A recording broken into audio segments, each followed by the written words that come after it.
हाँ तो भाई आगे बढ़ते हैं। क्वेश्चन नंबर 10 बोलता है कि prove that angle between the two tangents drawn from an external point to a circle is supplementary to the angle subtended by the line segment joining the point of contact at the centre. हमको कुछ पल्ले नहीं पड़ा, क्या पढ़ दिया sir आपने, है ना। अब देखो मैं बता दूं, वो बोलता है angle between the two tangents, ये दो टेंजेंट्स हैं पी ए और पी बी, ये दो टेंजेंट्स हैं, ये वाला एंगल, ठीक है, ये वाला एंगल, और उसके बाद क्या कहते हैं आपका इज सप्लीमेंट्री, है ना, from an external point is supplementary to the angle subtended by the line segment joining the centre at the point of contact, मतलब इन दोनों का सम। वो बोलता है पी और ओ का जो सम है वो 180 डिग्री होगा, आप ये प्रूव करके बताएं। ठीक है भाई, कर देते हैं अपने को। ठीक है, तो अपन सबसे पहले तो ये क्वेश्चन नंबर कौन सा है, क्वेश्चन नंबर 10 है। ठीक है, मैं 10 करूंगा, 11 करूंगा और 13 करूंगा। Question number 12 is outdated version है, वो बहुत रेयर केस है, अगर तुम्हारा पेपर डिफिकल्ट करना होगा तो वो क्वेश्चन देंगे, वरना वो क्वेश्चन नहीं आएगा। ठीक है, तो चलो स्टार्ट करते हैं क्वेश्चन नंबर 10। मैं करवाऊंगा क्वेश्चन नंबर 12 लेकिन आखिरी में, एकदम वीडियो के एंड में। अगर आपको नहीं देखना है तो आप उसको बंद भी कर सकते हो, लेकिन अभी क्वेश्चन नंबर 13 तक तो देख लो, 12 एकदम 13 के बाद करूंगा। ठीक है, तो क्या बोल रहे थे, हाँ इसको और इसको हमें 180 डिग्री प्रूव करना है। हो गया भाई प्रूव, देख ये 90 डिग्री, ये 90 डिग्री, ठीक है, ये और ये 90 90 है, और ये देखो एक क्वाड्रिलेटरल बना रहे हैं, तो क्वाड्रिलेटरल का सम क्या होता है 360 डिग्री, सारे एंगल्स का सम। ये 180 हो जाएगा 90 90, तो बस क्या गया 180, है ना। चलो प्रूफ करके देख लेते हैं। Let P A and P B two tangents of the circle, लिखते हैं भाई, let P A and P B are two tangents of circle with centre O, है ना। और हमने क्या करा, join O A and O B. अच्छा एक गड़बड़ हो गई मुझसे, ए बी ज्वाइन हो गया था डायग्राम बनाते बनाते। ठीक है, तो उसका बुरा मत मानना तुम लोग, है ना। चलो स्टार्ट करें। तो भैया एंगल ओ ए पी और ओ बी पी तो 90 डिग्री है ना। क्या लिखेंगे इसके लिए, radius is perpendicular to tangent, radius is perpendicular to tangent. ठीक भाई, तो यहां से अपन ये लिख सकते हैं कि O A P is equals to O B P is equals to 90 degree. अब by angle sum property A S P of quadrilateral, angle A plus angle P plus angle B plus angle O, O कौन सा, ये वाला ना, of course बाहर का ओ तो होगा नहीं। ठीक है, आप चाहो पूरे पूरे नेम भी लिख सकते हो। ठीक है, मैं अभी थोड़ा टाइम बचा रहा हूँ और ठीक है, तो एंगल ए हमारे पास 90 है, एंगल पी है हमारे पास नहीं है, बी 90 है और एंगल ओ भी हमारे पास नहीं है। तो ऑफकोर्स इन दोनों को इस तरफ भेजूंगा तो मेरा क्या हो जाएगा, काम खत्म। ठीक है ना, तो दोनों को इस तरफ भेज देते हैं और एंगल पी को मैं पूरा लिख देता हूँ ए पी बी। ठीक है, ऐसा लिखूंगा ए पी बी और बी ओ ए। ठीक है ना, angle A P B plus angle B O A is equals to 360 minus 180 degree. ठीक है, तो angle A P B plus angle B O A ये कितना आ गया हमारा 180 डिग्री, और हेंस जो हमें प्रूफ करना था वो हमारा निकल के आ गया है। ठीक है, आखिरी में आप स्टेटमेंट डाल दीजिएगा हेंस, और जो क्वेश्चन में लिखा है the angle between the two tangents drawn from an external point वो पूरा लिख दीजिएगा आखिरी तक, जहाँ पे लिखा हुआ है कॉन्टैक्ट एट द सेंटर वो पूरा लिख दीजिएगा। यहाँ पे जगह नहीं है तो फिर मैं नहीं लिख रहा हूँ। ठीक है, वो आप लिख दीजिएगा जरूर, मैं यहाँ पे लिख देता हूँ एच डॉट पी हेंस सम प्रूव्ड। ठीक है, उसके बाद क्वेश्चन नंबर क्या है भैया, 11 है। ओके, क्वेश्चन नंबर 11 प्रूफ कर लेते हैं। इसमें देखो हर क्वेश्चन प्रूफ ही प्रूफ का आया है सर्कल वाले में, तो ये क्वेश्चंस आने के चांसेस बहुत होते हैं, इसलिए इनको एक बार करके मत छोड़ देना, कम से कम 3 से 4 बार सॉल्व करना है इस चैप्टर को, तब जाकर तुम्हें दिमाग में बैठ पाएगा कि कैसे करना है हमको। अब अगला जो डायग्राम बना हुआ है आप लोगों को दिख ही रहा होगा, prove that parallelogram circumscribing a circle is a rhombus. ठीक है, ये रहा ए बी सी डी। ठीक है, ये सर्कमस्क्राइब करके रखा हुआ एक सर्कल को, ये एक रोम्बस सॉरी ये एक पैरेललोग्राम है, हमें प्रूव करना है कि ए बी सी डी जो है वो रोम्बस है। ठीक है, ठीक है भाई, करते हैं स्टार्ट। क्वेश्चन नंबर 11 बोलता है ए बी सी डी सब क्या पैरेललोग्राम, ये दिया हुआ है। अब जब इसे पैरेललोग्राम दिया है तो मतलब A B is equal to C D, क्योंकि opposite sides of parallelogram are equal and parallel, पढ़ेंगे अपन। तो A B is equals to C D और A D is equals to B C, है ना, या B C is equals to A D कर लेते हैं। ठीक है, क्या रीजन आएगा यहाँ पे, opposite sides of parallelogram are equal, opposite sides of parallelogram are equal. ठीक, और इसको मैं फर्स्ट इक्वेशन बोल देता हूँ, इसको मैं सेकंड बोल देता हूँ, इसको फर्स्ट और इसको सेकंड। अब हमें ये भी पता है tangent drawn from an external point to a circle are equal. ठीक है ना, तो मैं लिख देता हूँ tangents drawn from an external point are equal. ठीक है, तो यहां से ए एक एक्सटर्नल पॉइंट है तो AP is equals to AS हो जाएगा, है ना, समझ पा रहे हो आप। D एक एक्सटर्नल पॉइंट है तो DR is equals to DS हो जाएगा। ठीक है, तो लिख देते हैं अपन पहले, तो DR is equals to DS, फिर अपन लिखते हैं CR is equals to CQ, फिर अपन BP is equals to BQ, और फिर अपन AP is equals to AS लिख देते हैं।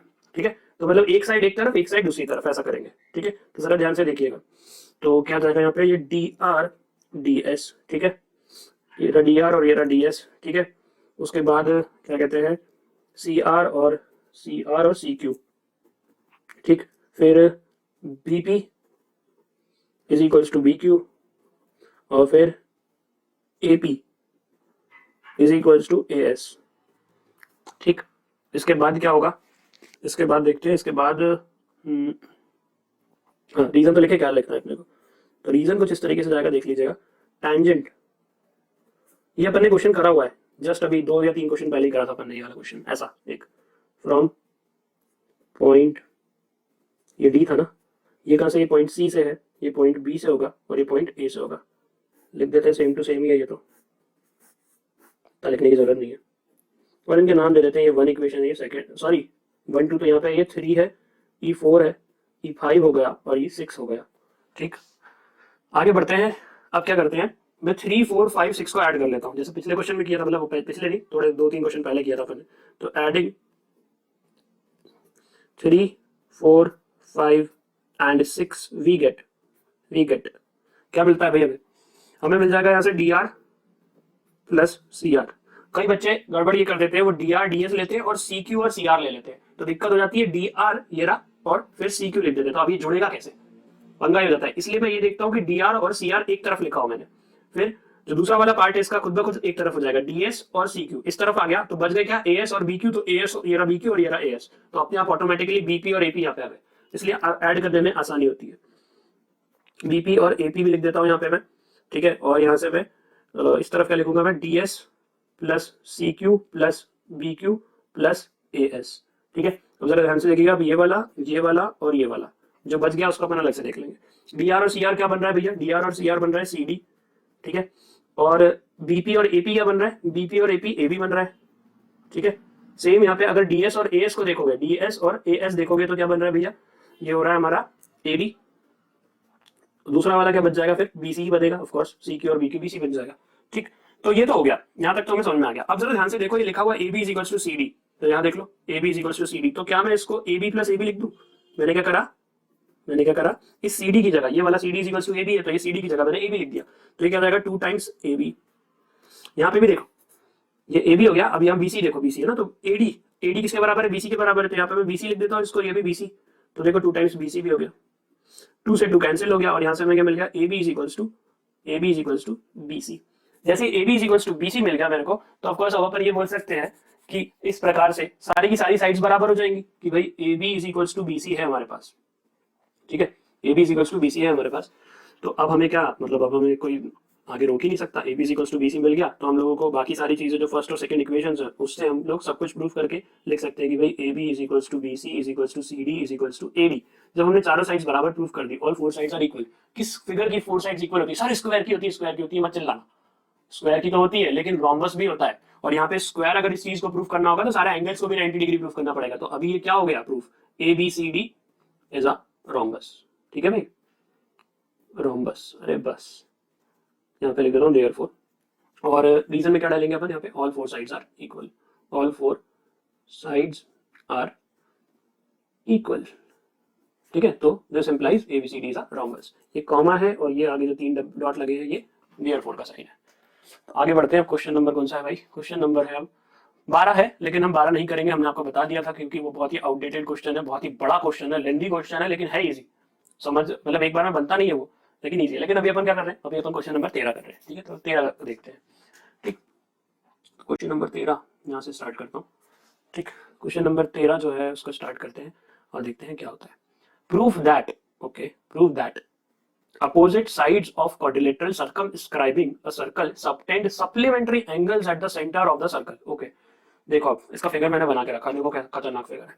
वो बोलता है prove that opposite sides of a quadrilateral, मतलब ये AB और ये CD ये सेंटर पे जो यहाँ पे ये जो एंगल बनाएंगे, ठीक है, यहाँ पे पॉइंट ओ रहता है, ठीक है ना, हमें पता है ये, तो ओ ले लेंगे हम, इसको मैं 3 कर देता हूँ, 4 कर देता हूँ, 5 6 7 8, ये सब एंगल्स है, ठीक है।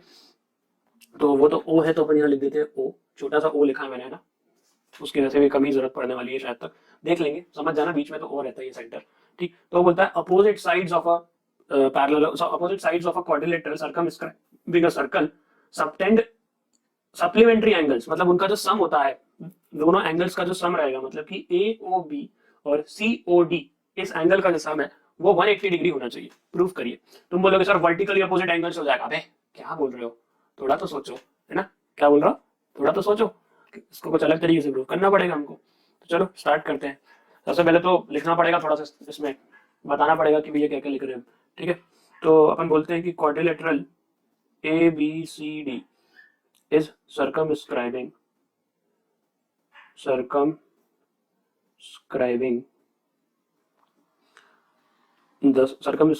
a circle, ठीक है, यहां तक चला जाएगा, circle with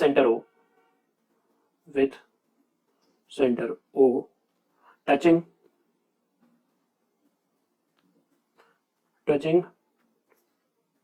at points P Q R and S, P, Q, R and S, ठीक है, ये लिख दिया भैया। अब क्या करें, अब अपन करते हैं join O P O Q O R O S, ठीक है ना, तो लिख देते डायरेक्ट, है ना, join the points P Q R S from O, ठीक है, फ्रॉम ओ। उसके बाद अब अगला स्टेप, तो यही से करते हैं भैया। अब देखो मैं क्या करूंगा, अब मैं दो ट्राइंगल्स को कॉन्ग्रुएंट प्रूफ कर दूंगा और सिमिलर करते करते ऐसे में प्रूफ कर मारूंगा, जैसे मैंने ऐसा पहले भी किया हुआ है, कोई से क्वेश्चन में किया था, मुझे याद नहीं आ रहा क्वेश्चन नंबर, किसी क्वेश्चन में किया था मैंने बीसी वीडियो में, ठीक है। तो ए ओ पी और ए ओ एस को मैं कॉन्ग्रुएंट प्रूफ कर लेता हूँ, ठीक है, या फिर ओ ए पी भी बोल सकते हैं अपन इसको, या फिर, ठीक है, जौन सा बोलना आपको, ओ ए पी बोल लेते हैं, ज्यादा सही है, O A P and triangle O A S, ठीक है। तो जरा ध्यान से देखिएगा, यहाँ पे ओ ए तो कॉमन है, ठीक है, तो ये कॉमन लिख दिया।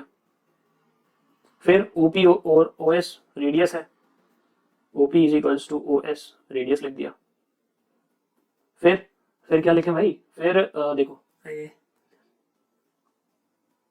हाँ एक्सटर्नल पॉइंट वाला, एपी और A S, AP is equals to A S, tangent from external point, tangent from point कौन सा भाई, P O I N T, point A, tangent from point A, ठीक है। तो पॉइंट ए से tangent है, तो A P is equals to A S हो गया, और triangle O A P is congruent to triangle O A S by कौन सा भाई, by S S triple S congruence, ठीक है। अब यहां से एंगल ये जो 1 है और एंगल 8 है, ये भी बराबर हो जाएगा, angle 1 is equals to angle 8 by CPCT, पढ़े हो ना, ऑफ कोर्स पढ़े हैं सर, ये तो हमेशा लिखते थे अपन लोग 9th क्लास में, ठीक है। तो सीपीसीटी से हमने ये भी बराबर कर दिया। तो उसके बाद अब क्या करें, तो कर लिया, इसके आगे क्या करेंगे, तो इसके आगे देखिएगा, बड़ा ही आसान सा आसानी से हो जाएगा ये सॉल्व, ठीक है। जैसे हमने 1 और 8 सीपीसीटी से प्रूव करा, तो हम सिमिलरली करके, सिमिलरली ऐसे लिख सकते हैं, similarly 2 is equals to 3, of course हो ही जाएगा, और ऐसे ही 4 इज इक्वल्स टू 5 भी आ जाएगा, और 6 इज इक्वल्स टू 7 भी आ जाएगा, ठीक है। एंगल की बात कर रहा हूँ, वैसे पॉसिबल नहीं है ऐसा, 2 is equals to 3 4 is equals to 5, maths से डर दी तुमने तो, ठीक है, मैथ्स की बैंड बज गई ऐसे तो, ठीक। तो चलो आगे बढ़ते हैं मजाक छोड़ करके। अब सारे के सारे ओ पॉइंट पे हैं, तो इन सब का एंगल सम कितना हो जाएगा, 360 डिग्री, तो लिख लो वो भी, ठीक है, लिख लें वो भी। तो यहाँ से क्या लिखे भाई, sum of angles at point O, sum of angles at point O is equals to 360 degree. तो मतलब कि angle 1 plus angle 2 plus angle 3 plus angle 4 plus angle 5 plus angle 6 plus angle 7 plus angle 8, 9 तो नहीं है ना, 8 ही है, ठीक है। तो इन सब का सम कितना हो गया, 360। अब जरा ध्यान से देखना, 1 और 8 का पेयर है, ठीक है, 2 और 3 का पेयर है, 4 और 5 का पेयर है, 6 और 7 का, तो मैं यहाँ पे ब्रैकेट लगा देता हूँ ना, नहीं ब्रैकेट नहीं लगा रहा, छोड़ो इसको, सॉरी गड़बड़ होगी, चलो ठीक है, कोई दिक्कत नहीं। अब अपन ने यहाँ ऊपर वैल्यू लिखी है 1 और 8 बराबर है, तो मैं 1 की जगह तो 1 ही रहने देता हूँ, देखो 1 और 2 और 6 और 5 को बराबर कर देंगे अपन, तो काम हो जाएगा अपना। तो हमें 8 7 3 और 4 से इनको बाय बाय करना है, टाटा बाय बाय करना है, तो 1 और 2 तो ठीक है, लिखे रहने दो। अब एंगल 3 को देखो, एंगल 3 किसके बराबर था, 2 के बराबर है, तो लिख दो, एंगल 4 किसके बराबर है? 5 के बराबर है, लिख दो। 5 को 5 ही रहने दो, 6 को 6 ही रहने दो, ठीक है। 7 किसके बराबर है? 6 के बराबर है। और 8 किसके बराबर है? 1 के बराबर है। तो ये देखो सब 2 टाइम्स रिपीट हो गए। 1 भी 2 बार आ रहा है, 6 भी 2 बार आ रहा है, 5 भी 2 बार आ रहा है और 2 भी 2 बार आ रहा है। तो मैं 2 times angle 1 plus angle 2 plus angle 5 plus angle 6 ऐसे करके लिख सकता हूँ। ऑफकोर्स अब 2 बार आए हैं और ये 360 इस तरफ, इस 2 को नीचे भेज देता हूँ। और जरा ध्यान से देखना, एंगल 1 और एंगल 2, 5 और 6 को मैं क्या लिख सकता हूँ? एंगल 1 प्लस एंगल 2 को मैं क्या लिख सकता हूँ? AOB plus angle COD is equals to 360 degree upon 2 मतलब कि 180 डिग्री, यही लिख दिया, ठीक है। जैसे ही हमने ये लिख दिया तो अब सिमिलरली करके हम अगला भी लिख देते हैं, पूरा थोड़ा प्रूफ करने बैठेंगे, ऐसे तो पेजेस भर देंगे, ठीक है। सिमिलरली जो BOC है वो भी BOC plus AOD is equals to 180 degree, और इसी तरीके से हेंस प्रूव्ड। आप चाहो तो स्टेटमेंट लिख दीजिएगा आखिरी में कि opposite sides subtend supplementary angles eight the centre, और इसी प्रकार आपका वीडियो यहाँ पे समाप्त होता है। लेकिन मैं क्वेश्चन नंबर 12 सॉल्व कर रहा हूँ, अगर आपको देखना है कि वो कैसे होता है, क्वेश्चन बहुत आसान है बट लेंदी है, तो वीडियो थोड़ा लंबा हो जाएगा। तो वीडियो लंबा हो रहा है तो वो उसमें मैंने इसलिए पहले बता दिया कि ऐसा मामला होने वाला है। तो क्वेश्चन नंबर 12 मैंने बाद में सॉल्व करा है, अगर आपको देखना है तो आप देख सकते हो, नहीं तो आप यहाँ पे वीडियो अपना एंड कर सकते हो। लेकिन हाँ, वीडियो को लाइक करे बगैर मत जाइएगा, ठीक है। लाइक जरूर कर देना, और चैनल को अगर सब्सक्राइब नहीं किया अभी तक तो उसको सब्सक्राइब भी कर लीजिएगा। मैं आगे बढ़ रहा हूँ क्वेश्चन नंबर 12 की तरफ। तो भाई क्वेश्चन नंबर 12 पे आते हैं। क्वेश्चन नंबर 12 क्या बोलता है जरा देख लीजिएगा आप अपनी बुक में, ठीक है।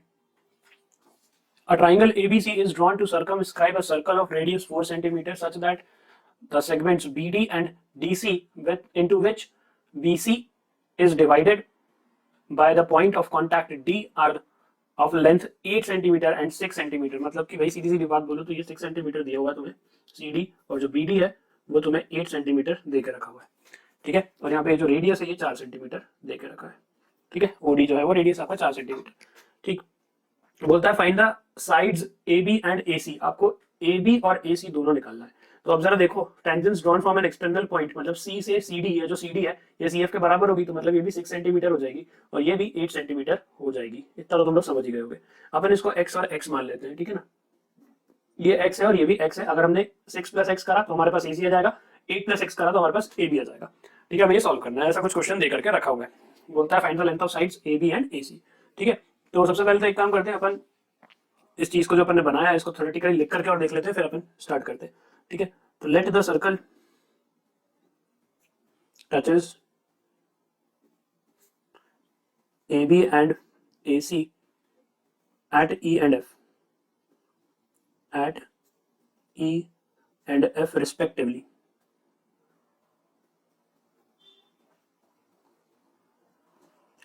ठीक है। और let AF is equals to x centimetre, ये जो AF है इसको x ले लिया तो ऑटोमेटिकली AE जो है वो भी x हो जाएगा, वो अपन लिख लेते हैं।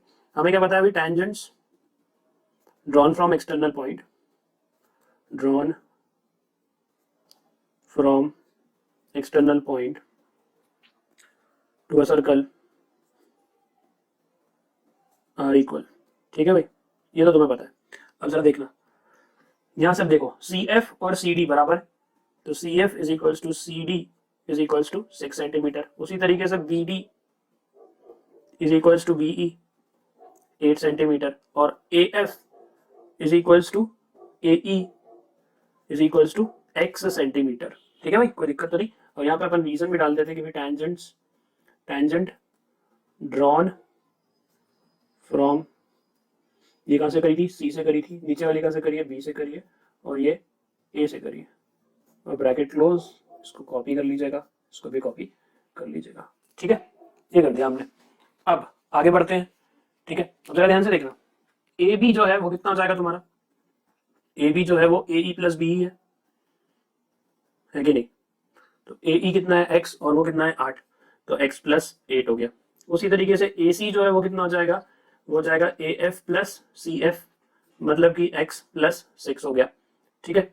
और जो हमारा BC है वो तो हमें क्लियरली लिख रहा है कि CD प्लस BD कर दो, ठीक है। तो वो कितना हो जाएगा? 6 प्लस 8 मतलब कि 14 सेंटीमीटर हो जाएगा। ये तो हमें क्लियर हो गया, ठीक है ना, इसमें तो कोई दिक्कत नहीं है। अब आप लोगों ने हेरॉन्स फॉर्मूला पढ़ा था 9th क्लास में, मैं याद हो तो Heron's formula area of triangle निकालते थे उसमें। तो अब in triangle A B C D, in triangle A B C D, sorry A B C, sorry D कहां से आ गया भाई, in triangle A B C by Heron's formula. अब मैं हेरॉन्स फॉर्मूला लगाऊंगा इसमें, ठीक है, हेरॉन्स फॉर्मूला। सबसे पहले हेरॉन्स फॉर्मूला लगाने के लिए हमें उसका एस निकालना पड़ता था। एस क्या होता था? एस होता था ए प्लस बी प्लस सी अपॉन टू। याद है? एस होता था हमारा सेमी पेरीमीटर, और यहाँ पे ए प्लस बी प्लस सी क्या होती थी? साइड्स होती थी। ए के अपोजिट साइड्स को अपन ए बोलते थे, बी के अपोजिट साइड जो रहती थी वो बी होती थी, और सी के अपोजिट साइड स्मॉल सी होती थी। तो स्मॉल ए, स्मॉल बी, स्मॉल सी की वैल्यू हमें पता है। देखो दिख रही है आपको? ए, ये वाला ए, इसके सामने कौन सी साइड है? B C. तो देखो बी सी की वैल्यू क्या है? 14। तो 14 प्लस, तो मैं डायरेक्ट यहाँ लिख दूँ इसको, ये ए हो गया हमारा, ठीक है, बी सी। बी ए क्या हो जाएगा हमारा? बी ए सी हो जाएगा ना, तो ये हो जाएगा सी और ये हो जाएगा ऑफकोर्स बी। तो ए बी सी, तो वैल्यू रख देते हैं यहाँ पे, ठीक है। तो वैल्यू रख दी यहाँ पे मैंने इसकी, तो कितना हो जाएगा देखना जरा। बी की वैल्यू क्या है भाई? x प्लस 6 है, और वो क्या है? x प्लस 8 है, अपॉन में पूरा 2। s की वैल्यू निकाल रहे हैं हम, तो s इज इक्वल टू कितना हो जाएगा? 14 2x प्लस 14, 14 और ये 28 हो गया ना, 28 अपॉन 2, टेकिंग 2 कॉमन ऊपर से, तो x प्लस 14 अपॉन 2, 2 से 2 कैंसिल हो गया, और s की वैल्यू हमारी निकल के आ गई भैया x प्लस 14। ठीक, यहाँ तक तो कोई दिक्कत नहीं है। एरिया ऑफ ट्राइंगल याद है? अब हेरॉन्स फॉर्मूला में एरिया ऑफ ट्राइंगल लगाते थे, तो वो भी लगा देता हूँ। तो एरिया ऑफ ट्राइंगल अब निकाल लेते हैं, area of triangle A B C. ठीक, ये कैसे निकलेगा?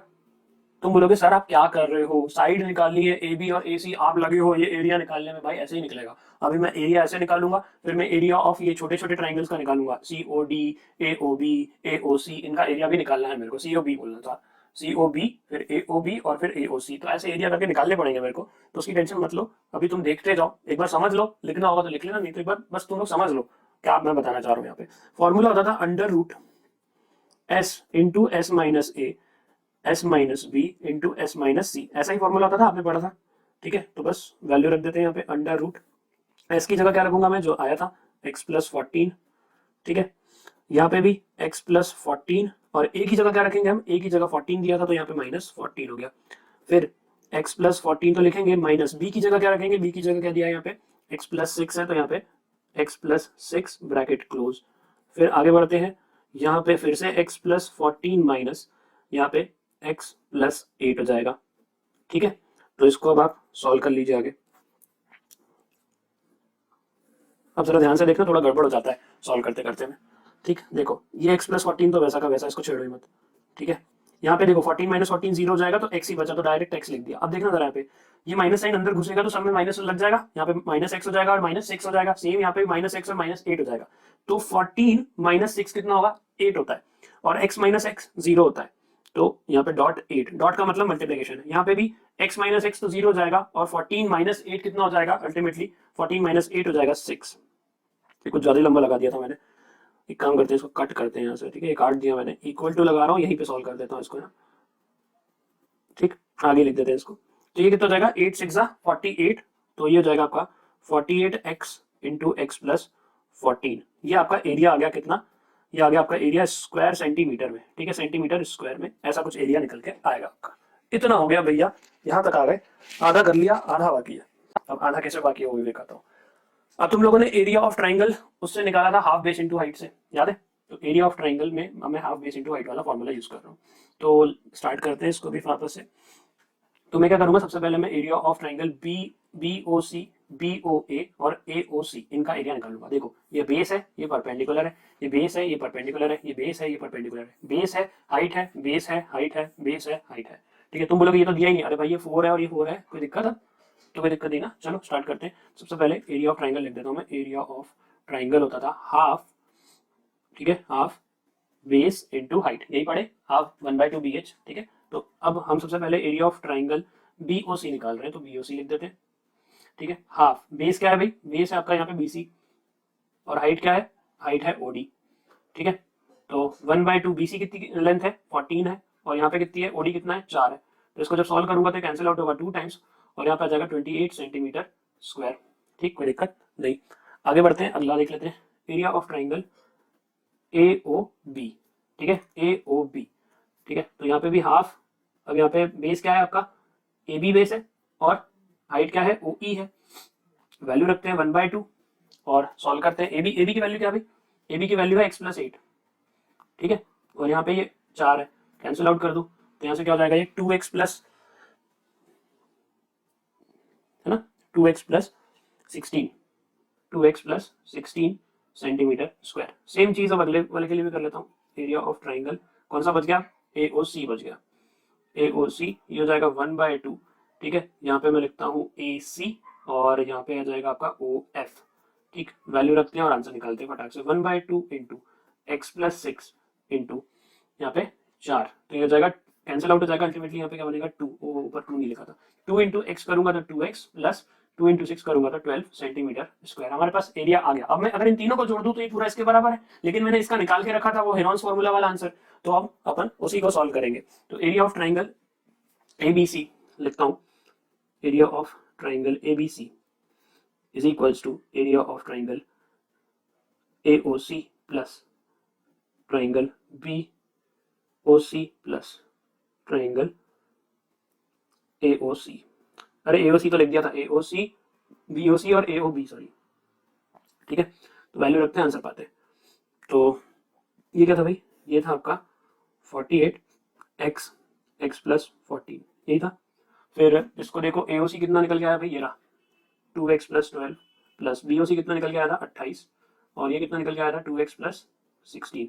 सबको जोड़ दें तो 16 और 12 28 56 हो जाएगा, तो ये हो जाएगा 4x प्लस 56, और यहाँ पे 48x x+14 वैसा का वैसा, ठीक। स्क्वायरिंग बोथ द साइड्स, क्या कर रहा हूं मैं, स्क्वायरिंग कर रहा हूं दोनों तरफ, स्क्वायरिंग बोथ साइड्स, ठीक है। तो 48x x+14, यहाँ से इसका भी हमने क्या कहते हैं स्क्वायर कर दिया है, तो ये कितना हो जाएगा, एक काम करता हूँ, रुक जा, इसमें से 4 कॉमन ले लेते हैं, ऊपर में 4 पहले कॉमन ले लेता हूँ, इसमें से ले रहा हूँ ना, 4 कॉमन लिया तो अंदर बचेगा x+14, तो ये रहा 4, ठीक है। 4 का स्क्वायर हो जाएगा, तो 4 का स्क्वायर कितना होता है, चलो एक काम करो, रुको, 4 स्क्वायर और ये रहा x+14 का स्क्वायर, ठीक है। स्क्वायरिंग करने पे यहाँ से स्क्वायर से अंडर रूट तो हट ही जाएगा, लेकिन यहाँ पे स्क्वायर हो जाएगा, तो ये जाएगा 16, यहाँ पे ये जाएगा 48x इंटू x+14, और यहाँ पे इसको मैं खोल के लिख देता हूँ, तो x² प्लस